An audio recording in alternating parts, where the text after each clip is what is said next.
ওম শান্তি এই দুটো শব্দ আমরা প্রায়শই শুনি তাই না, একটা শান্ত অভিবাদন হিসেবে। কিন্তু এর গভীরে যে আত্মার আসল পরিচয় আর তার পুরো যাত্রার একটা কাহিনী লুকিয়ে আছে, সেটা কি আমরা জানি? চলুন আজ এই আধ্যাত্মিক ধারণার একদম ভেতরে গিয়ে দেখি এর আসল মানেটা কি। তো ওম শান্তির মানেটা আসলে কি? এটা কি শুধু একটা হ্যালো বলার মতো? একদমই না। এর অর্থ অনেক গভীর। ওম মানে আমি। তবে এই আমি কিন্তু আমাদের শরীরটা নয়। এই আমি হলাম এক চেতন শক্তি, মানে আত্মা। আর শান্তি শান্তি হলো ওই আত্মার আসল, মানে একদম স্বাভাবিক ধর্ম বা প্রকৃতি। সোজা কথায়, যখন আমরা বলছি ওম শান্তি, আমরা আসলে নিজেদের মনে করিয়ে দিচ্ছি যে আমি এক শান্ত স্বরূপ আত্মা। কিন্তু এখানেই তো আসল প্রশ্নটা চলে আসে, তাই না?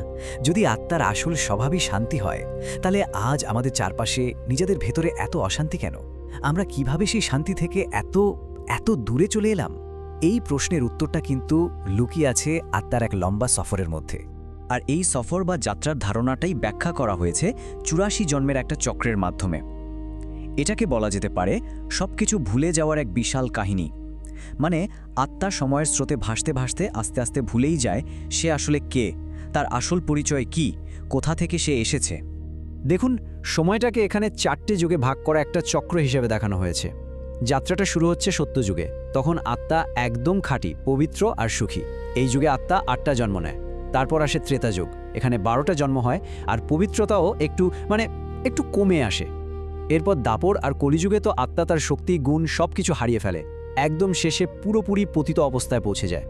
আর এই পুরো চক্রে একটা আত্মা সবচেয়ে বেশি হলে ৮৪টা জন্ম নেয়। হ্যাঁ, ঠিকই শুনছেন, ৮৪। এটা কিন্তু একটা নির্দিষ্ট হিসেব করা সংখ্যা। এই সংখ্যাটাই আত্মার পুরো যাত্রার একটা ম্যাপের মতো, শুরু থেকে শেষ পর্যন্ত। আচ্ছা, এবার একটা খুব মজার ব্যাপার বলি। একটা ভুল ধারণা কিন্তু খুব চালু আছে, তাই না? আমরা অনেকেই ৮৪ লক্ষ জন্মের কথা শুনেছি। ভাবুন তো একবার, ৮৪ লক্ষ। এটা শুনলেই তো মনে হয় যাত্রাটা কোনোদিন শেষই হবে না, একটা হতাশাও চলে আসে। কিন্তু আসল জ্ঞান বলছে এটা ৮৪ লক্ষ নয়, বরং গুণে গুণে ঠিক ৮৪টা জন্ম। এই পার্থক্যটা কিন্তু বিশাল, কারণ এটা আত্মার পুরো যাত্রাকে একটা নির্দিষ্ট সীমার মধ্যে নিয়ে আসে। মনে হয় হ্যাঁ, এটা সম্ভব। আত্মার এই পুরো যাত্রায় তার যে পরিবর্তনটা হয়, সেটাকে খুব সুন্দর দুটো উপমা দিয়ে বোঝানো হয়েছে। ভাবুন, সত্যযুগের শুরুতে আত্মা ছিল একদম ২৪ ক্যারেট খাঁটি সোনার মতো পবিত্র। কিন্তু সময় যত এগিয়েছে, একটার পর একটা জন্মের মধ্যে দিয়ে যেতে যেতে সেই সোনায় যেন খাদ মিশে গেছে। মানে যে আত্মা এক সময় ছিল অমূল্য এক হীরের মতো, সেই আত্মাই চক্রের শেষে এসে হয়ে যায় মূল্যহীন একটা কড়ির মতো। যখন আত্মা একদম তার সর্বনিম্ন অবস্থায় আর গোটা পৃথিবী দুঃখে কষ্টে ভরে গেছে, ঠিক সেই সময়েই কিন্তু আসে এক আশার আলো, আসে এক নতুন বার্তা। আর এটাই হলো পরম পিতার দিব্য অবতরণের সময়। আর এই সাহায্যকারী যিনি আসেন, তিনি আর কেউ নন, তিনি হলেন নিরাকার পরমাত্মা, যাকে আদর করে শিব বাবা বলা হয়। তিনি হলেন জ্ঞান, প্রেম আর শান্তির মহাসাগর। তার কিন্তু আমাদের মতো কোনো শরীর নেই, তিনি এক জ্যোতির্বিন্দু স্বরূপ। তিনি পৃথিবীতে আসেন এক খুব বিশেষ সময়। এই সময়টাকে বলা হয় সঙ্গম যুগ। ব্যাপারটা অনেকটা এরকম, ধরুন কলিযুগের ঘোর অন্ধকার রাতটা শেষ হচ্ছে আর সত্যযুগের নতুন দিনের ভোর হচ্ছে। এই রাত আর ভোরের ঠিক মাঝের মুহূর্তটাই হলো সঙ্গম যুগ। আর এই সময় তিনি এসে পতিত পৃথিবীকে আবার নতুন করে স্বর্গ বানানোর জ্ঞান দেন। কিন্তু প্রশ্ন হলো, একজন নিরাকার সত্তা কিভাবে তার জ্ঞান দেবেন? তিনি তো সরাসরি আমাদের সাথে কথা বলেন না। এর জন্য তিনি একটা মাধ্যম বেছে নেন। তিনি একজন সাধারণ মানুষের শরীরে প্রবেশ করেন, যার নাম হয় ব্রহ্মা। তো জ্ঞানের সাগর শিব বাবা এই ব্রহ্মার শরীরের মাধ্যমে তার সন্তান, মানে আমাদের মতো আত্মাদের এই গভীর আধ্যাত্মিক জ্ঞানটা শেখান। এই ব্যাপারে বাবা নিজেই কি বলছেন শুনুন। তিনি বলেন, আমি এনার অনেক জন্মের একদম শেষ জন্মে প্রবেশ করি। এনাকে বলা হয় ভাগ্যশালী রথ। মানে ব্রহ্মা হয়ে ওঠেন সেই বাহন বা রথ, যার মাধ্যমে পরমাত্মা পৃথিবীতে তার কাজটা করেন। তো জ্ঞান তো পাওয়া গেল, কিন্তু প্রশ্নটা হলো, আত্মা তার হারানো পবিত্রতা ফিরে পাবে কি করে? এর উত্তরটা লুকিয়ে আছে স্মরণের রসায়নে। এটাই হলো আবার শুদ্ধ বা পবিত্র হওয়ার আসল পথ। আর এই পথটার নাম হলো রাজযোগ। এটা ভারতের এক খুব প্রাচীন আর শক্তিশালী যোগ পদ্ধতি।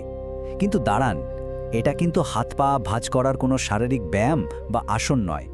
এর আসল মানে হলো নিজের মন আর বুদ্ধিকে এক পরমাত্মা পিতার স্মরণে জুড়ে দেওয়া, তার সাথে একটা গভীর একদম মানসিক কানেকশন তৈরি করা। এই স্মরণের লাভটা কি? পরমাত্মা নিজেই বলছেন, শুধুমাত্র আমাকে স্মরণ করলেই তোমাদের মাথার উপর যে পাপের বোঝা জমে আছে তা ভস্ম হয়ে যাবে। ভাবুন একবার, আত্মার শুদ্ধ হওয়ার চাবিকাঠি হলো একটাই কাজ, স্মরণ। এই স্মরণটাই হলো সেই আগুন যা আত্মার মধ্যে জমে থাকা পাপের খাদকে পুড়িয়ে ছাই করে দেয়, আর এই প্রসেসের মাধ্যমেই আত্মা আবার তার সেই খাঁটি সোনার মতো পবিত্র অবস্থায় ফিরে আসে, কড়ি থেকে আবার হিরে হয়ে ওঠে।